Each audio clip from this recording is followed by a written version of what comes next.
Right then, what a World Cup we are having. The final is this weekend. The semi-finals are absolutely sensational. I'm going to pick my player of the tournament, and I want you to let me know yours in the comments below. This video is sponsored by our partners at Parimatch. My prediction before the tournament started were incorrect, and I said player of the tournament, Lisandro Martinez. Now, I think he might have had a better shout if he actually played.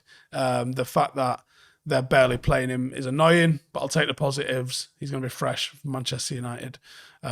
He's looked good when he come on, but he's nowhere near player of the tournament. My Golden Boot winner, yeah, this one I was a little bit off it with, to be honest, and that was with Neymar. I think should Brazil have progressed, this might have looked a little bit of a better option. I really anticipated Brazil getting to at least the semi-finals, though, so shocked, I would say. Shocked. Anyway, honourable mentions for player of the tournament. I think Bruno Fernandes had a great tournament. 4 starts, 2 goals, 3 assists, some brilliant performances, some real conducting performances. Very, very good for a very, very good Portugal side. They were very unfortunate to go out to Morocco in the quarters. I think Vardiol, semi-final with Croatia. Croatia couldn't score goals, so they had to be solid at the back and they had to be good in midfield. And Vardiol, 6 starts, 2 clean sheets, 1.5 tackles per game, 5.5 clearances per game. Mbappe, he's put France into the final. 5 starts, 5 goals, 2 assists. He's not been 90-minute performance Mbappe. He's been moments Mbappe, and he's still been good, but I don't think I could give him player of the tournament based on that. Amrabat obviously missed out in the semi-final with Morocco. One of their best players, 2.5 tackles per game, 1.7 clearances per game. Got to watch him in the flesh in the semi-final against France, and it just seemed to be wherever the ball bounced, he was there. Wherever the opposition found themselves with the ball on the break, he was there. It was a sensational performance. He kept it simple in possession, out of possession, he just covered every single blade of grass. It was a brilliant performance. Good to see. Modric, obviously another one that was a semi-final with Croatia. 94.2 touches per game. Sickening amount. I actually genuinely couldn't believe the level that Modric was playing at.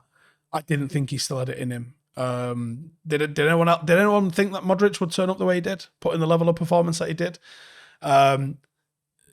He's been great for the second World Cup in a row. Massive, massive overachievement. The fact that they got to a semi-final was pretty much on the back of how talismanic he was, if that's even a word. Hakimi, another one for Morocco, but obviously losing semi-finalists, especially Croatia and Morocco, you have to argue, have both overachieved.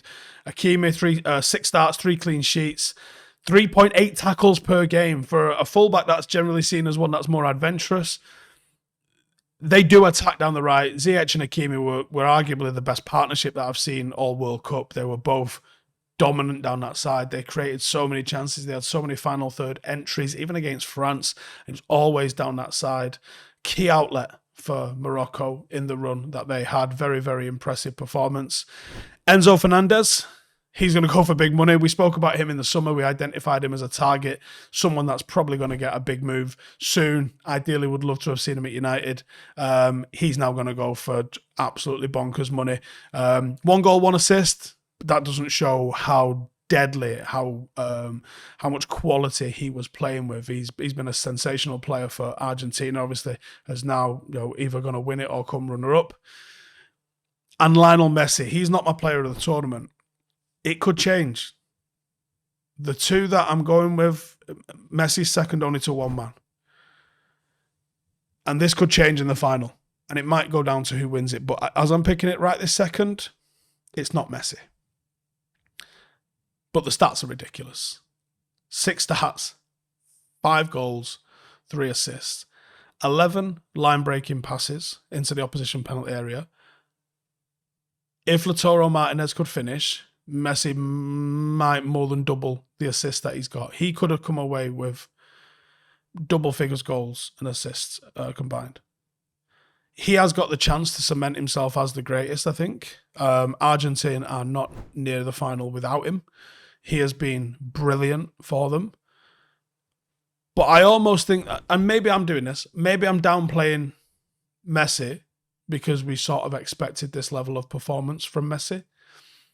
And I think the reason that I'm going with Griezmann, which is who I'm going with, is because of the evolution of Griezmann. We all know Griezmann is a playmaker, and he's created 7 big chances so far, 3.5 key passes per game, which is mental, 3 assists, 5 starts.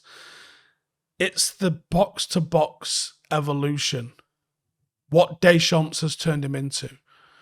He is truly doing both sides of the game. When France are attacking, it's through him. There is no attack without Griezmann. But when they're defending, it's through him.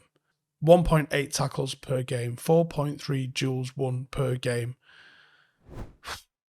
Griezmann has been a problem for, that's not to say Messi's not, Griezmann has been a problem for every single team France have faced. He pulls off into pockets of space.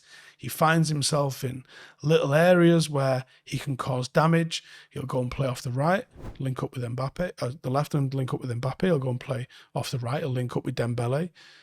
The little 1-2 give and go where Griezmann's playing a through ball into the final third for one of the wingers has been how France have attacked. And France, I don't think I've got really out of second gear. When Griezmann gets on the ball, things just happen. The level of performance and the fact that he's done it both ways. Messi's done it going forward. Messi takes it off. When Argentina lose the ball, Messi just goes and hangs out until they get it back again. And he's allowed to do that. This isn't a criticism. He's allowed to do that. I think the fact that Griezmann has done both sides of the ball is what's made it very, very impressive to me. And I think his level of performance in both of those just sneaks it. But it's all to play for in the final. And I think that this genuinely could flip. And if Messi puts in a man of the match performance in the final, and if Argentina win it, it probably will be.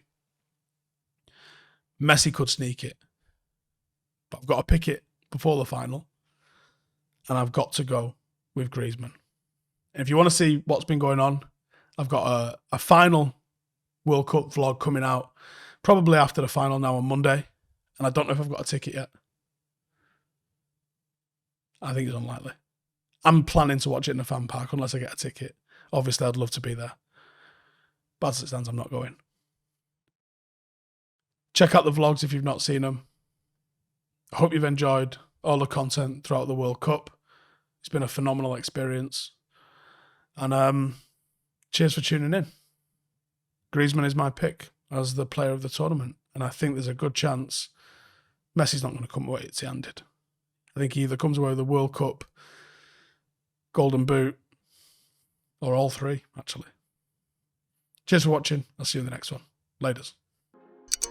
Hey, thank you for watching the video. If you are new around these parts, then don't forget to subscribe. My channel is proudly supported by my community on Patreon. If you'd like to get a little bit of extra content, a Discord group, meetups, five-a-side games, weekly podcasts, behind the scenes, and even an occasional bit of transfer news as and when I get it, then for the price of a pint, you can show your appreciation for the content that we make and get some goodies for doing so as well. Check the link in the description or click the button right here. You'll also find all of my socials here too if you want to follow me on any of those platforms. Nice one.